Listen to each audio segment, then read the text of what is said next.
Bom dia a todas e a todos. Dando continuidade ao nosso curso de Fundamentos do Estado, a gente vai trabalhar hoje o tema Organização dos Poderes do Estado Brasileiro. Poderes do Estado. Esse é um tema sobre o qual temos, como quase todos os temas tratados nesse curso, um conjunto de informações, um conjunto de noções prévias à aula, né? Poder legislativo, poder executivo, poder judiciário, são nomes que a gente já conhece, que a gente vê todo dia, né? Ou quase todo dia no noticiário, etc.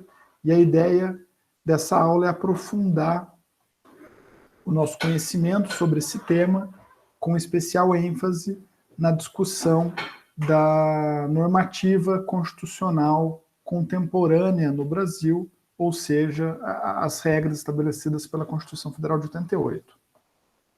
Poderes do Estado, separação dos poderes do Estado. Da onde vem isso? Né? Da onde vem essa ideia? Da onde vem essa prática política? E por que ela existe? A literatura ela vincula a discussão contemporânea sobre poderes do Estado a uma origem apontada no final do século XVIII. Uma origem vinculada às consequências políticas das revoluções liberais, do movimento constitucionalista, das chamadas revoluções burguesas, que estabeleceram como um dos seus eixos na proposição de uma nova dinâmica de organização para o poder político estatal, a separação dos poderes. Essa foi uma das respostas que as sociedades europeias, né, e norte-americana do fim do século XVIII construíram para lidar com a grande concentração de poderes e com os abusos perpetrados durante as chamadas monarquias absolutistas, né, que conheciam poucos limites políticos ao poder estatal. De modo que a separação de poderes tem como função principal limitar o poder político estatal. O Montesquieu, né, o Barão de Montesquieu, um filósofo importante francês do fim do século XVIII, tem uma frase muito citada do livro O Espírito das Leis, em que ele diz que, para que não se possa abusar do poder, é preciso que, pela própria disposição das coisas, o poder detenha o poder. E esse argumento de que um poder político tem que ser limitado por outro poder político é o argumento basilar para a construção liberal da teoria da separação dos poderes, que chega até os dias de hoje como um dos eixos centrais de organização dos estados contemporâneos e que está presente no Estado brasileiro, instituído pela Constituição Federal de 1988, a República Federativa do Brasil. No contexto das revoluções liberais, esse primado da separação dos poderes foi inscrito nos principais documentos políticos do período, né, tanto em constituições quanto em declarações públicas. E nessa projeção, vocês podem ver alguns exemplos de textos desse período. Na Declaração de Direitos da Virgínia, nos Estados Unidos, no que viria a ser os Estados Unidos posteriormente, em 1776, a Declaração dos Direitos do Homem e do Cidadão, em 1779, na França, e a Constituição Francesa de 1848. Hoje, além de se falar de poderes, de separação de poderes do Estado, se fala também em separação de funções. E além de falar de poder legislativo, poder judiciário, poder executivo, se fala também de função legislativa, de função jurisdicional e de função administrativa, sendo cada uma dessas funções associável de modo típico ao poder de nome respectivo e de modo atípico aos outros poderes. A gente vai ver com mais detalhe isso na aula de hoje.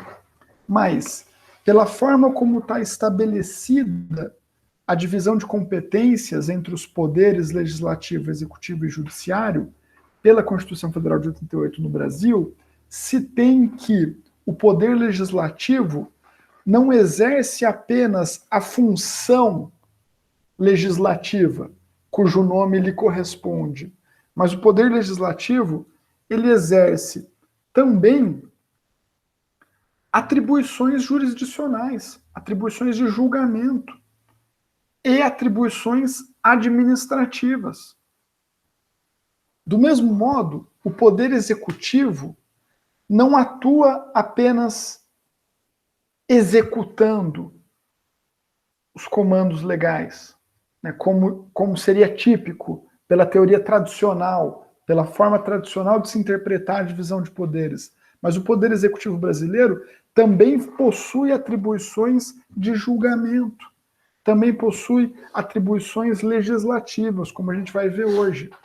E, por fim, né, o poder judiciário também possui, né, atribuições legislativas, ou atribuições que a doutrina jurídica considera como legislativas, e também possui atribuições de execução. De modo que hoje, né, contemporaneamente, se fala não apenas nos poderes legislativo, executivo e judiciário, mas nas funções legislativa, executiva ou administrativa e jurisdicional. A ideia básica do liberalismo de que um poder deve, pela própria disposição das coisas, como diz o Montesquieu, né, ou seja, pela estrutura e pela prática política, deter o outro poder, continua presente na realidade contemporânea, de modo que se diz que há o estabelecimento de freios e contrapesos na organização constitucional dos poderes do Estado, de modo a permitir que um poder freie o outro, que um poder se contraponha ao outro, harmonizando a prática política do Estado, harmonizando o exercício da soberania estatal.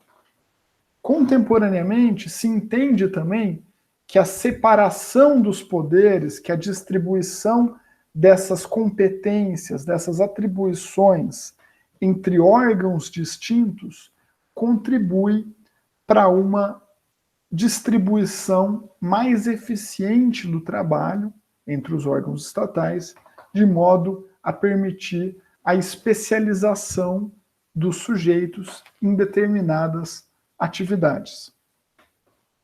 Por fim, vocês vão ver lá no curso de Ciência Política que a separação de poderes é critério para a classificação dos sistemas de governo, se prevendo que o sistema presidencialista de governo está vinculado a uma separação mais caracterizada entre o executivo e o legislativo, enquanto o sistema parlamentarista de governo se vincula a uma separação menos caracterizada entre legislativo e executivo, de modo que, nos sistemas parlamentaristas, a cúpula do executivo é escolhida pelo legislativo. Não há, como nos sistemas presidencialistas, a escolha direta pelo povo das cúpulas executivas, de modo a não haver uma separação tão rígida quanto nos sistemas presidencialistas. Como que está, em linhas gerais, na Constituição Federal de 88, a separação de poderes e a separação de funções do Estado brasileiro?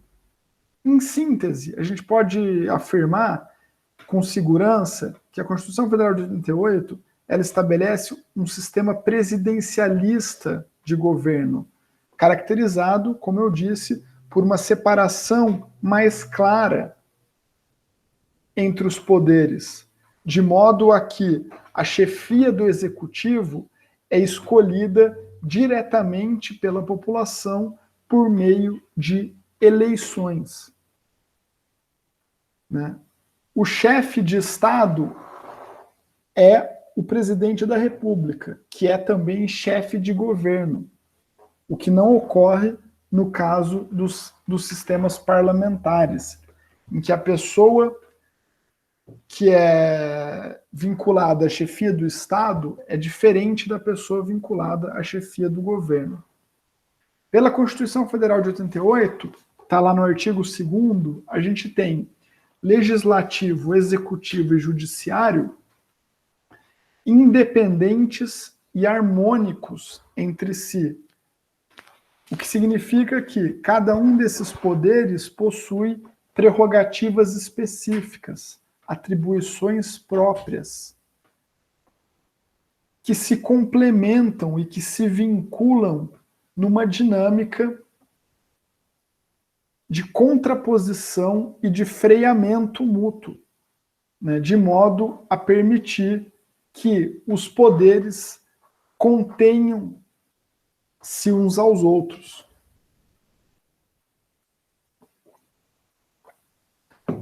A separação de poderes, ela possui na Constituição Federal de 88 uma importância grande o suficiente para que o Constituinte tenha determinado que a separação de poderes é cláusula pétrea da Constituição Federal de 88, não podendo, portanto, ser modificada por emenda constitucional.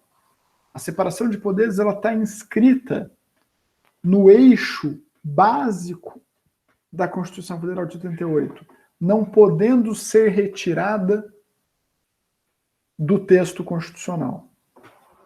Além disso, constitui crime de responsabilidade do presidente da República atentar contra a separação de poderes ou atentar contra o exercício constitucional dos outros poderes da República. O que é um outro reforço na previsão normativa constitucional que garante a separação dos poderes do Estado. Onde estão as regras principais relativas a esse tema na Constituição Federal de 88?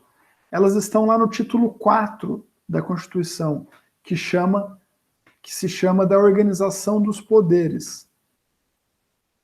E esse título possui um primeiro capítulo sobre o poder legislativo, um segundo capítulo sobre o poder executivo, um terceiro capítulo sobre o poder judiciário e um quarto capítulo sobre as funções essenciais da justiça. E eu vou falar aqui, nessa aula, um pouco sobre cada um desses 4 eixos do título 4 da Constituição, que versa sobre a organização dos poderes. Começando pelo poder legislativo. Lá no capítulo 1, a regulamentação constitucional sobre o tema está dividida em 9 seções. Nessa projeção vocês podem ver aí os nomes das seções. E eu reitero o convite que eu faço permanentemente a todos e a todas que assistem a esse curso e aos outros que eu dou, para que leiam a Constituição, para que conheçam o regramento constitucional relativo, seja aos temas que a gente discute aqui nessas aulas, seja aos outros temas que a Constituição aborda. No âmbito federal, a Constituição Federal de 88, ela previu ela adotou o bicameralismo, o que significa que o Congresso Nacional, que é o Poder Legislativo Federal brasileiro, se estrutura em duas câmaras principais. O Senado Federal e a Câmara dos Deputados. Senado e Câmara estão organizados de modos distintos, com regras específicas para cada órgão legislativo. E ambos compõem o Congresso Nacional, que é o poder legislativo brasileiro em âmbito federal. No âmbito dos estados e do Distrito Federal, e no âmbito dos municípios, a Constituição previu um sistema unicameralista, com uma Câmara apenas, que no caso dos municípios é a Câmara dos Vereadores e, no caso dos estados e do Distrito Federal, são as Assembleias Legislativas. Como eu disse anteriormente, Senado e Câmara dos Deputados estão organizados de modo distinto. O Senado é considerado um órgão de representação dos estados federados e do Distrito Federal. De modo que cada estado federado, independentemente do tamanho da sua população, possui uma quantidade igual de representantes no Senado, que são 3. Tanto o estado mais populoso do país, São Paulo, quanto os estados menos populosos do país, tipo Acre, Sergipe, entre outros, possuem a mesma quantidade de representantes no Senado, que são 3. A Câmara dos Deputados, diferentemente, possui a quantidade de representantes vinculada ao tamanho da população eleitoral de cada estado, de modo que os estados mais populosos, como São Paulo e Minas Gerais, possuem um número maior de representantes na Câmara dos Deputados. E os estados menos populosos possuem um número menor de representantes dentro de um mínimo, de uma quantidade mínima e de uma quantidade máxima definidas pela Constituição Federal de 88. A eleição para o Senado se dá segundo o chamado critério majoritário, de modo que os candidatos e as candidatas que têm o maior número de votos são eleitos e eleitas para os cargos de senador e senadora da República. No caso da Câmara dos Deputados, a eleição se dá segundo um sistema mais complexo, chamado de sistema proporcional, que prevê a necessidade dos partidos atingirem uma determinada quantidade de votos, contados todos os votos dos seus candidatos e candidatas, para poderem ter um representante partidário na Câmara dos Deputados. Eles precisam atingir o chamado coeficiente eleitoral, que é um número, né, que é calculado pela Justiça Eleitoral, de acordo com os votantes de cada eleição, e que permite ao partido, né, que atingir aquela quantidade de votos, contados todos os votos que os seus candidatos tiverem, e também os votos na legenda, porque é possível votar não num candidato ou numa candidata, mas num partido, no caso das eleições proporcionais, e aí, contados todos esses votos, se define a quantidade de representantes que cada partido terá na Câmara dos Deputados, sendo os candidatos e candidatas mais votados dentro daquele número de representações que o partido terá direito, que serão indicados ou indicadas. Pelo sistema proporcional, nem sempre os candidatos mais votados são, de fato, eleitos. Às vezes, um candidato que individualmente tenha muito voto, mas que esteja num partido pequeno, em que não tenha, né, outros candidatos ou que não tenha votos no partido em quantidade significativa, eles podem não atingir, né, o coeficiente eleitoral. Do mesmo modo, como às vezes um candidato muitíssimo bem votado pode permitir que uma série de outros candidatos muito pouco votados sejam eleitos, né? Por exemplo, na última eleição, o Eduardo Bolsonaro teve uma votação muito expressiva e aí ele elegeu com ele uma série de outros deputados que tiveram pouquíssimos votos, porque a votação tão expressiva que ele teve permitiu que o partido tivesse um número X de representações, né, muito superior a 1, porque o coeficiente eleitoral era tanto e ele atingiu 6 vezes, só ele, por exemplo, não lembro exatamente os valores, mas atingiu 6 vezes mais votos do que o coeficiente eleitoral. E o contrário também pode acontecer. Eu lembro uma eleição para vereador de São José dos Campos, um dos candidatos mais votados, que até é tio de um amigo meu, foi o 5º candidato a vereador mais votado, o Toninho, pelo PSTU. Só que a quantidade de votos que ele teve não foi suficiente para o PSTU fazer um vereador, não atingiu o coeficiente eleitoral. E aí, mesmo ele tendo sido algo como o 5º vereador mais votado, e havendo, sei lá, 15, 20 vagas na Câmara dos Vereadores de São José dos Campos, o Toninho não se tornou deputado, porque o partido não atingiu o coeficiente eleitoral. No Senado, voltando à diferenciação de Senado e Câmara, o mandato é de 8 anos, permitidas sucessivas reeleições. Na Câmara, o mandato do parlamentar é de 4 anos, permitidas sucessivas reeleições. Aí está um gráfico da legislatura anterior com a previsão do número de deputados e deputadas por estado. E eu uso ele para evidenciar que São Paulo e Minas Gerais, os estados mais populosos, são os estados que possuem mais representações na Câmara dos Deputados, enquanto estados menos populosos, como Acre, Roraima, Amapá, Amazonas, Rondônia, entre outros, estão aí no mínimo de representações que havia na legislatura anterior por estado, que são 8. O que faz o Congresso Nacional? Quais são as principais atribuições do Congresso Nacional? O José Afonso da Silva, um constitucionalista importante, brasileiro, ele distingue as atribuições do Congresso Nacional em alguns tipos. E eu acho interessante essa distinção por ela ser bem didática.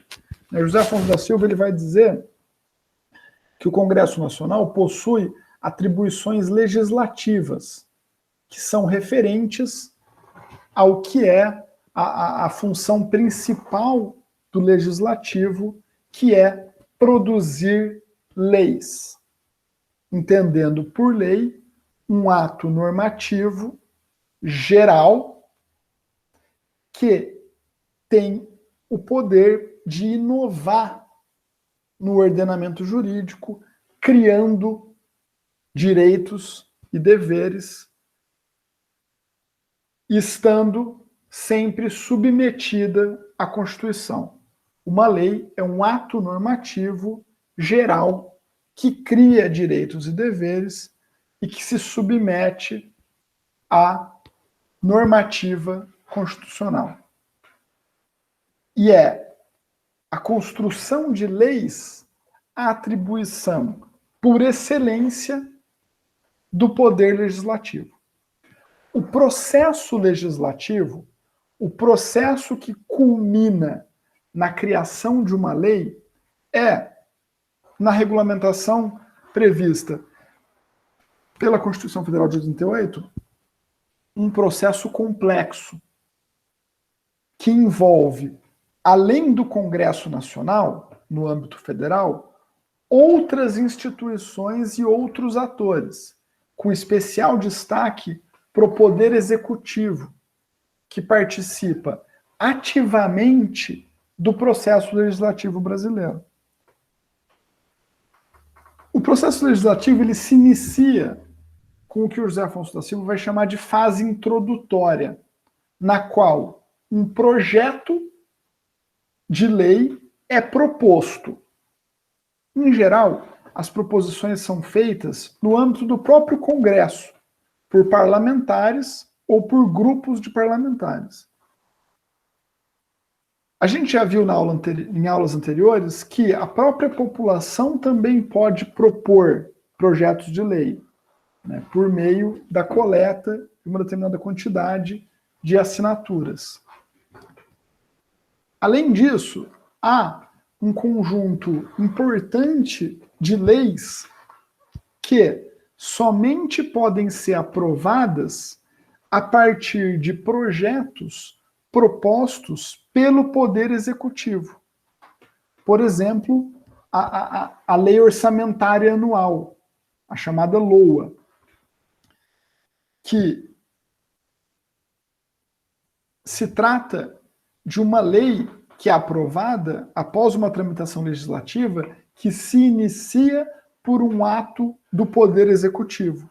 O Poder Executivo propõe uma lei, propõe um projeto de lei que tramita com base na proposição executiva. Uma segunda fase do processo legislativo é a chamada fase de deliberação parlamentar. Nessa fase, o Congresso Nacional, no caso do processo legislativo federal brasileiro, decide se aprova ou não os projetos que estiverem tramitando.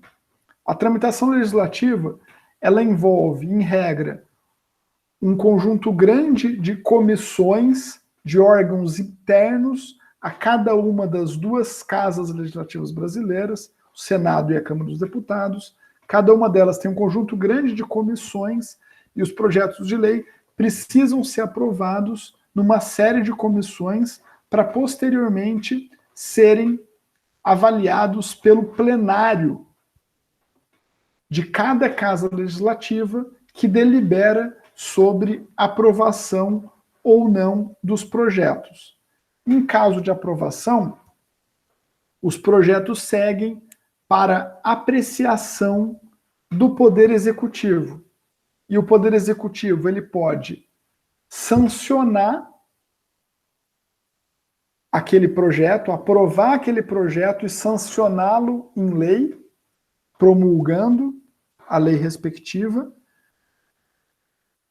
ou o Poder Executivo pode vetar aquele projeto totalmente ou parcialmente. E o veto ele pode se dar por razões jurídicas ou pelo que a doutrina e a legislação chamam de razões políticas. No caso de veto presidencial a um projeto de lei aprovado pelo Congresso, o Congresso pode apreciar o veto, mantendo-o ou derrubando o veto.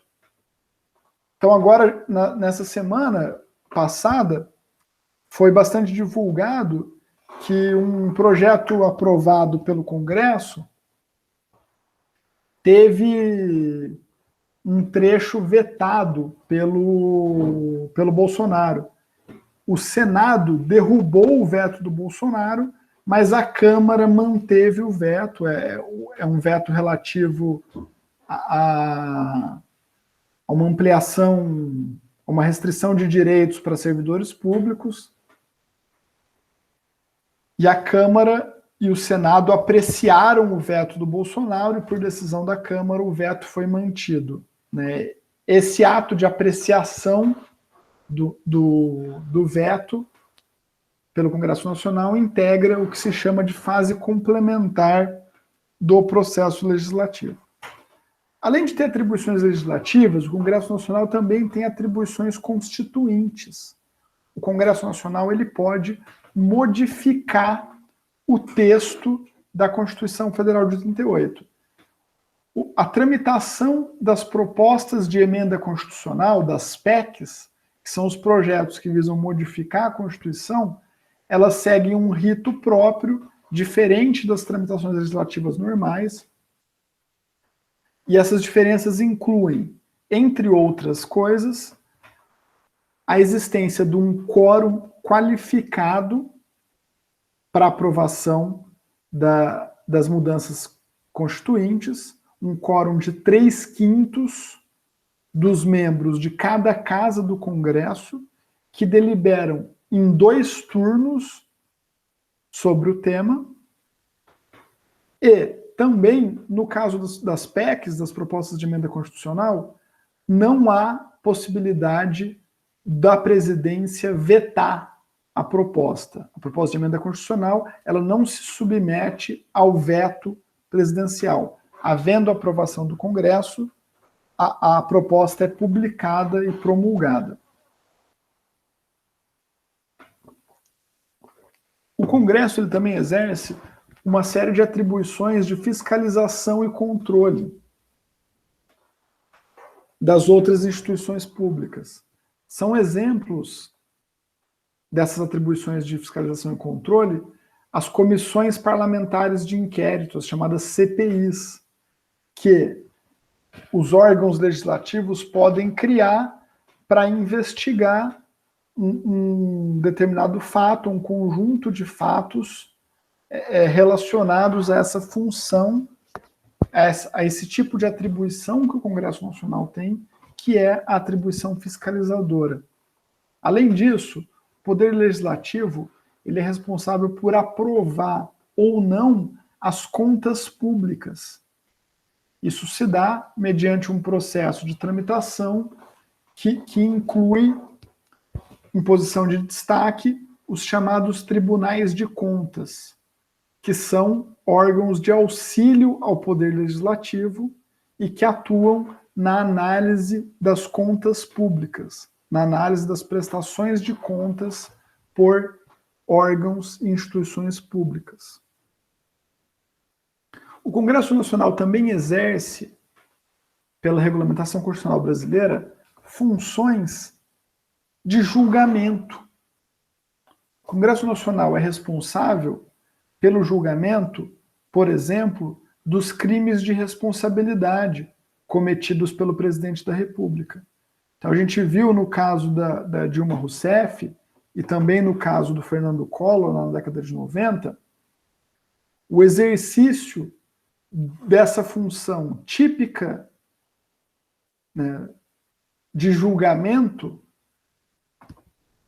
pelo Congresso Nacional, de modo que competiu à Câmara dos Deputados a aceitação da denúncia de crime de responsabilidade e ao Senado Federal o julgamento do mérito, num exercício de uma função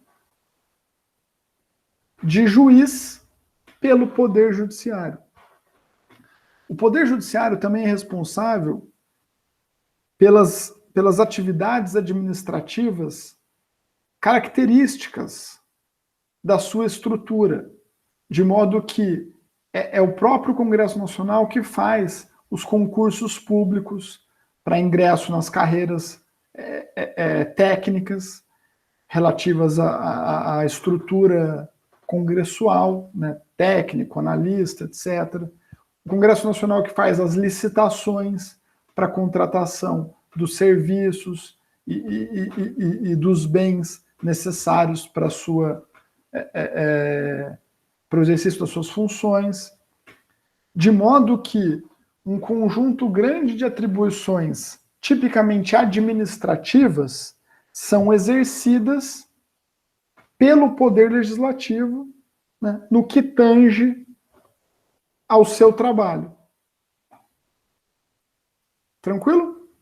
Por isso que se diz contemporaneamente que, embora se vincule de modo típico ao legislativo a função legislativa e a função de fiscalização do executivo, de modo atípico, o legislativo também julga e também administra. Por isso que não dá mais para falar da separação dos poderes como algo absoluto. A separação, ela é muito mais uma separação de funções e de atribuições entre órgãos distintos do que uma separação rígida de poderes. E o legislativo interage com o executivo e com o judiciário de muitas formas, né, limitando o exercício das atribuições, limitando o poder desses outros poderes de distintos modos, dentre os quais os que eu me referi aqui, como apreciação, participação do apreciação dos vetos do executivo, né? O legislativo também participa da indicação da cúpula do judiciário, vou falar um pouco mais sobre isso, mas o mecanismo basilar por meio do qual o legislativo controla os outros poderes é o princípio da legalidade, segundo o qual todos os atos estatais devem corresponder às determinações legais, devem ser conformes, devem se dar em conformidade às determinações legais. E as determinações legais, né, são atos normativos emanados do legislativo. Então essa é a ferramenta principal que garante o controle do poder judiciário, do poder executivo pelo poder legislativo. Tranquilo? Antes de começar uma segunda parte da aula, versando sobre o executivo, o judiciário e as funções essenciais da justiça, eu vou interromper a gravação para ver se alguém tem alguma dúvida, se alguém quer fazer algum comentário.